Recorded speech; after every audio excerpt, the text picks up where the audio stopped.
किती वाजता उठायचं, सूर्यनारायण उगवल्यानंतर आरामशीर उठायचं, आरामशीर काय खायचं, संध्याकाळी रात्री 12-1 वाजता झोपायचं. म्हणजे शरीराचं जे गणित आहे, ॲटॉमिझम आहे ते पूर्ण बिघडलेलं होतं.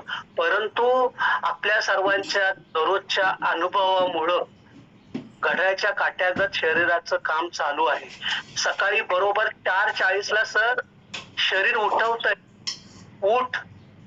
आणि त्याच्यानंतर जे काम चालू होते ते रात्री 10 वाजता जांभया यायला सुरुवात होते आणि पडल्या आयुष्यामध्ये तुम्ही काय कमवलं असेल, या फॅमिलीमध्ये येऊन हे कमवलं, सुखाची झोप.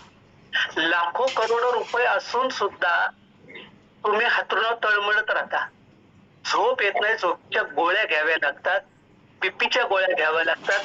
घरामध्ये अनेक प्रकारच्या मिठाया असून तुम्ही खाऊ शकत नाही कारण तुम्हाला डायबिटीज झालेला असतो. पण